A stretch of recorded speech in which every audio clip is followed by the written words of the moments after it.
Olá pessoal, paz e bem, tudo bem? Tudo bem, vamos conversar um pouco sobre a liturgia deste domingo da 22ª, semana. Então, 22º domingo do tempo comum. E olha só, dia 31 de outubro, então estamos aí no último dia do ano, não é? Então, tento colocar esse vídeo aí no sábado à tarde. Aqui tinha uma proposta da gente começar mais cedo, né? Vamos ver se eu consigo aí nos próximos dias. Infelizmente tava com a garganta meio ruim esses dias. Então você vai ver aí minha voz um pouco fanha, mas é assim, né? Tempo muito seco aqui no centro-oeste. E aí acontece esses resultados, vamos dizer, enfermidades da garganta, né? Vamos lá então. Olha só, primeira leitura do livro do Eclesiástico. Tá lá no capítulo 3, aí tem vários versículos, tá bom? Vamos então ao texto. Vai dizer: Filho, realiza teus trabalhos com mansidão, e será amado mais do que um homem generoso. Na medida em que fores grande, deverás praticar a humildade, e assim encontrarás graça diante do Senhor. Muitos são altaneiros e ilustres, mas é aos humildes que ele revela seus mistérios. Pois grande é o poder do Senhor, mas ele é glorificado pelos humildes. Para o mal do orgulhoso não existe remédio, pois uma planta de pecado está enraizada nele, e ele não compreende. O homem inteligente reflete sobre as palavras dos sábios, e com o ouvido atento deseja a sabedoria. Palavra do Senhor, graças a Deus. Muito bem, o livro do Eclesiástico, aí nessa tradição sapiencial, ou seja, dessa tradição que cultiva a sabedoria nas tradições deste povo. Então, nós estamos aí meditando sobre uma sabedoria humana por experiência, que é a humildade. Às vezes as pessoas falam assim, eu sou humilde, não, fulano é humilde, né? Aí está igualando a questão social, porque é pobre, né? Porque não tem recursos. Bom, não é simplesmente isso aqui que está dizendo com a questão da humildade, né? Mas como assim deverá praticar a humildade? Já que a humildade é um dom de Deus, né? Porque a gente precisa se esforçar para abrir a graça de Deus, para que a graça de Deus atue em nós e o Senhor nos dê um coração humilde. Mas é um pouco complicado nessa sociedade hoje que quer ser vista, quer ser aplaudida, né? Todos nós estamos sofrendo desse narcisismo, né? Que é narcisismo, vem do mito de Narciso, né? Que é justamente ele contemplando a sua própria imagem na água, se encanta e se apaixona por ele mesmo. Então, só que na nossa sociedade parece que o espelho não é a água e nem a pessoa fica ali sozinha, mas parece que o espelho são as redes sociais, são os meios eletrônicos. Quanto mais eu apareço para os outros, mais eu sou. Então, é mais o meu reflexo, na realidade, o espelho parece que passou a ser esses meios virtuais, né? E cultivar a humildade envolve silêncio, envolve um pouco de solitude, que é diferente de solidão como se fosse uma patologia, não, estou falando de solitude, essa solidão no sentido que nós nos silenciamos diante do mistério, nos despojamos das nossas imagens sociais, mas nós temos uma tendência, todos nós, aos aplausos, né? Eu acho que ainda a gente não avaliou seriamente, e aqui eu faço um convite para você, para nós, né? Vamos dizer assim, a gente não avaliou realmente até o fundo a questão do narcisismo ou da vaidade tão presente no mundo hoje, que atinge lideranças religiosas, seja evangélicas, católicas, cristãos do dia a dia, né? Que atinge todo o ser humano, né? Vamos dizer assim. Eu estou dizendo da parte religiosa porque nós estamos aqui discutindo sobre isso. É só lembrar dos fariseus, da crítica que Jesus fez toda essa semana, né? Se parecem santos, se parecem puros. Hoje basta parecer, né? Esses dias eu falava, acho que eu falei aqui no vídeo, aqui outro dia, que a gente precisa viver o concreto das nossas comunidades, da sua paróquia, onde você frequenta, conhecer as pessoas, conhecer o seu pároco, os freios que atuam aí, o padre que atua aí, as lideranças, saber quem são eles, conviver, porque essas são as pessoas reais. E não exatamente aqui na tela, à distância. Nossa, como o Frei Edson é santo. Você não me conhece, né? Não, mas ele fala bem. Bom, os sofistas também falavam bem, né? Lá na época grega, né? Então, não se deixe convencer só pela aparência, né? Investigue, deixe que o Espírito Santo te dê discernimento para realmente enxergar. Não, mas fulano reza todos os dias, ele é maravilhoso. Olha, meu irmão, você não conhece ele, né? Você não conhece ela. É preciso a gente estar junto para saber quem são as pessoas, se aquele agir é realmente uma abertura a Deus, né? Porque muitos vêm e dizem Senhor, Senhor, mas, né? São falsos profetas, às vezes segue mais a vaidade, né? Então, o homem inteligente reflete sobre as palavras do Senhor, sobre as palavras dos sábios e pensa sobre si mesmo e compreendendo que ele mesmo precisa constantemente de conversão e de atenção para que ele se abra a Deus e tenha um coração mais humilde, ele também vai observar isso nas outras pessoas. Isso não é julgamento, é discernimento. A pessoa vai olhar, ela não está julgando, né? Ela está percebendo. Nossa, como fulano gosta de estar ali sempre aparecendo, né? Olha que isso não é um julgamento, né? É só uma observação que você está percebendo. Tem gente que tem medo disso, né? Achando que é julgamento. Não, quando a gente constata que aquilo se repete com frequência e a pessoa luta para estar ali, tem uma vaidade aí presente, né? Não é simplesmente dom de liderança ou carisma. Às vezes tem uma questão da vaidade e às vezes passando acima do desejo de evangelização. Então, buscar a humildade é encontrar a Deus e deixar que Ele habite em nosso coração. Muito bem, vamos à segunda leitura. Eu vou tentando aqui, tá, gente? Porque minha voz está meio falhando. E tem uma missa hoje ainda, então tem que economizar a voz, né? Eu vou botar o microfone mais perto e vou falar mais baixo, tá? Vamos lá, leitura da carta aos Hebreus. Irmãos, vós não vos aproximastes de uma realidade palpável. Fogo ardente, escuridão, trevas e tempestade, som da trombeta e voz poderosa. Que os ouvintes suplicaram, não continuasse. Mas vós vos aproximastes do monte de Sião, e da cidade do Deus vivo, a Jerusalém celeste, da reunião festiva de milhões de anjos, da assembléia dos primogênitos, cujos nomes estão escritos nos céus, de Deus, o juiz de todos, dos espíritos justos, que chegaram à perfeição, de Jesus, mediador da nova aliança. Palavra do Senhor, graças a Deus. Eu lembrei daquela passagem de Reis, né, de Elias, que nós conversamos um tempo atrás aqui, que ele está aí correndo da rainha de Isabel, tem que atravessar o deserto até o Monte Sinai. E o que acontece?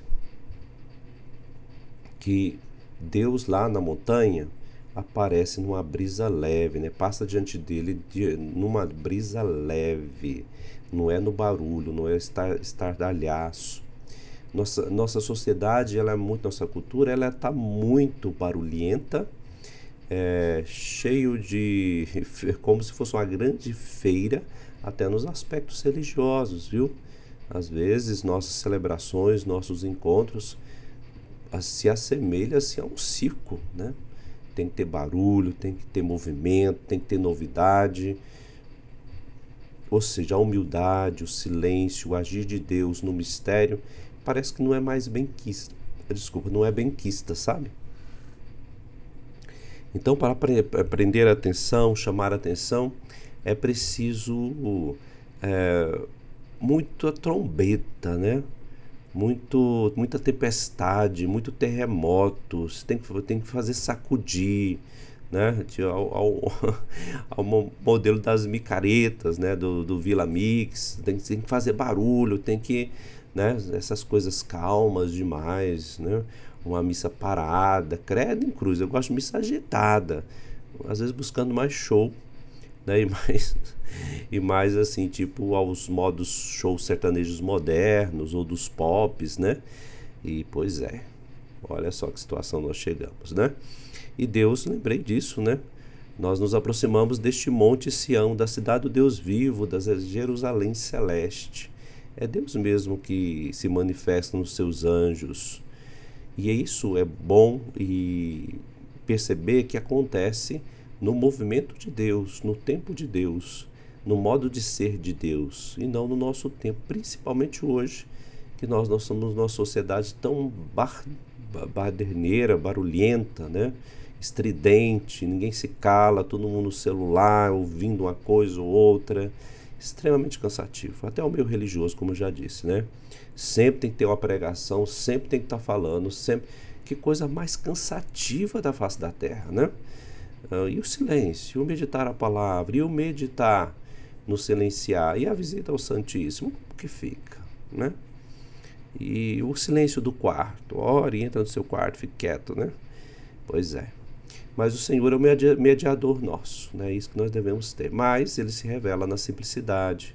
Ele, sendo o Senhor, o Filho de Deus, não se arrogou, né? Ser como rei ao modelo humano, né?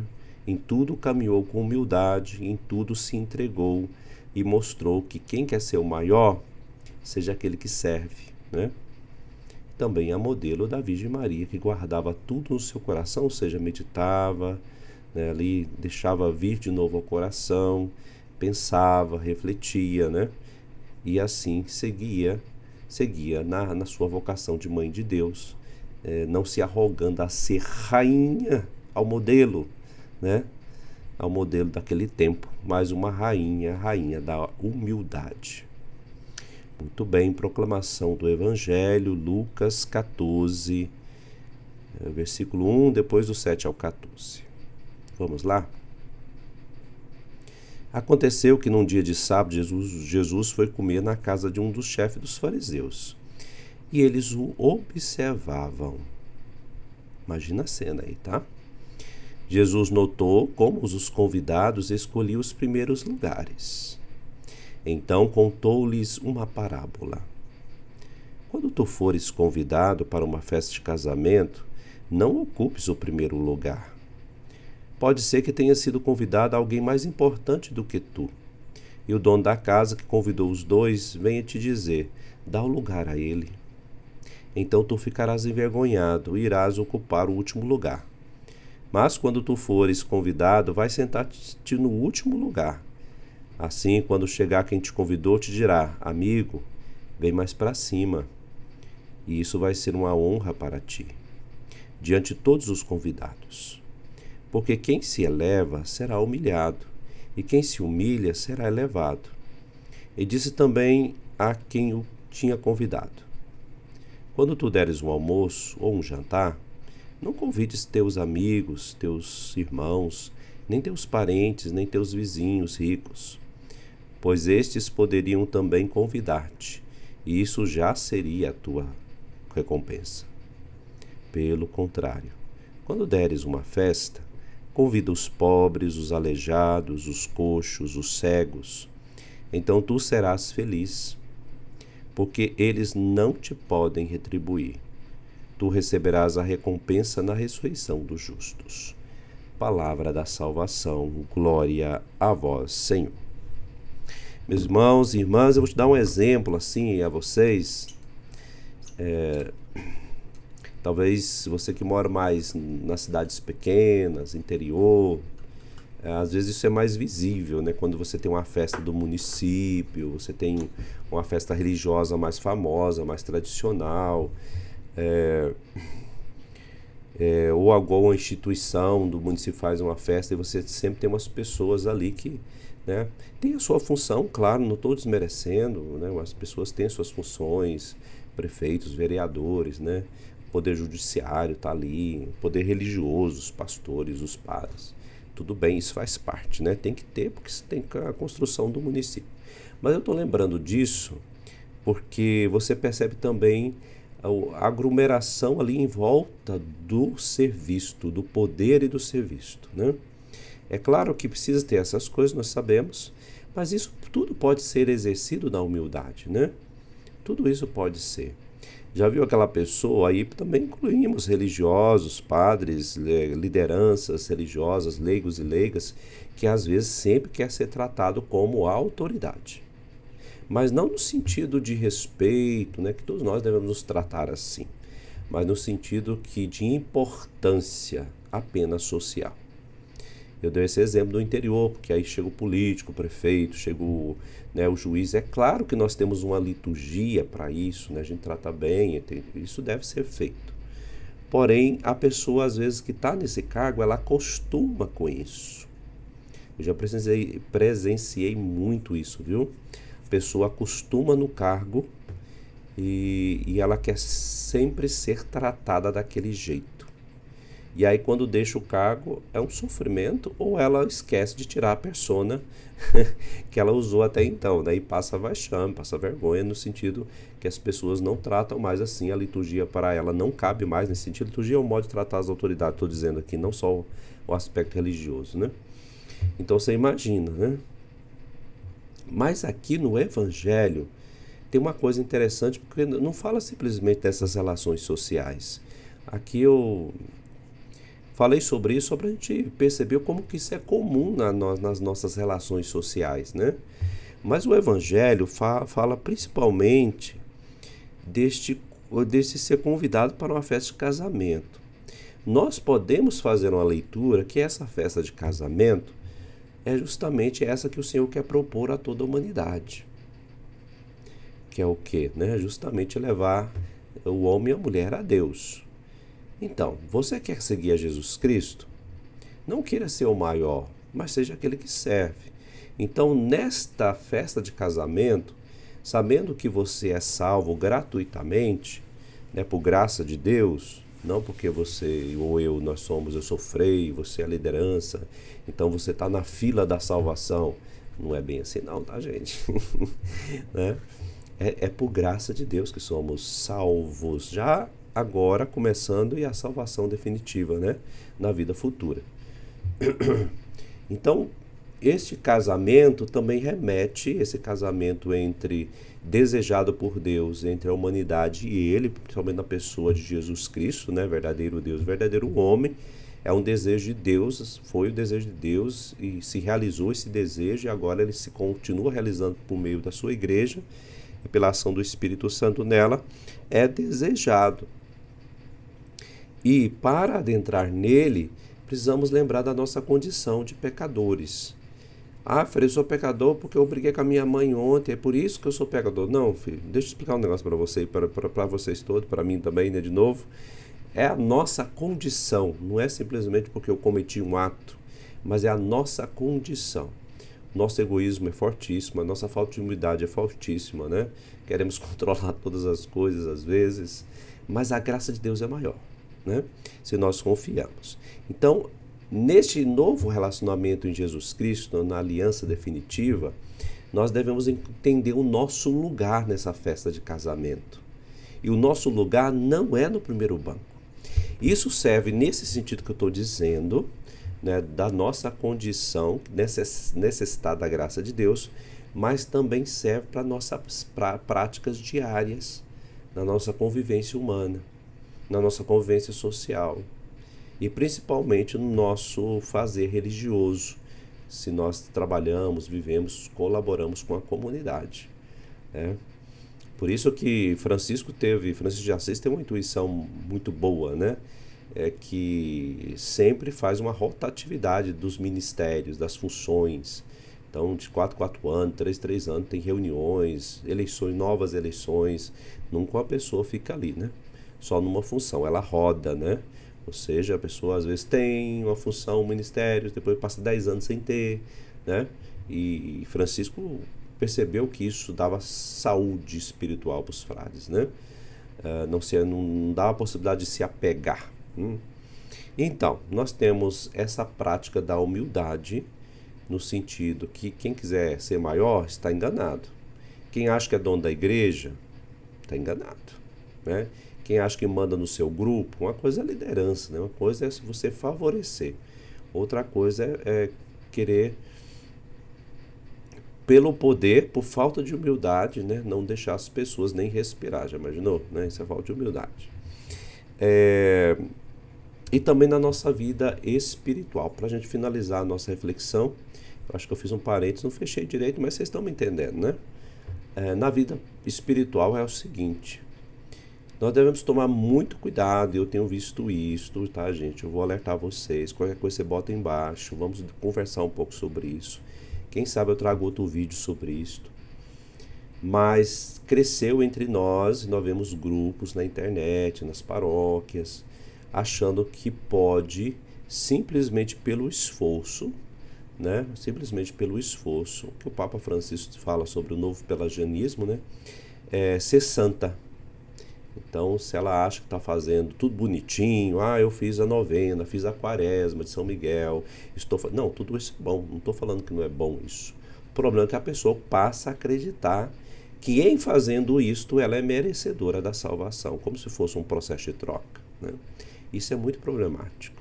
E a pessoa, né, as pessoas começam a ter essa ideia produtiva que é muito comum da nossa sociedade doente, né, que é assim: se eu produzo, então eu tenho que receber os benefícios advindo dessa produção.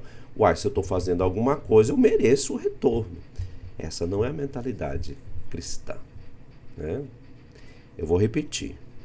Esta não é a mentalidade cristã, mas uma mentalidade doentia, enferma da nossa sociedade.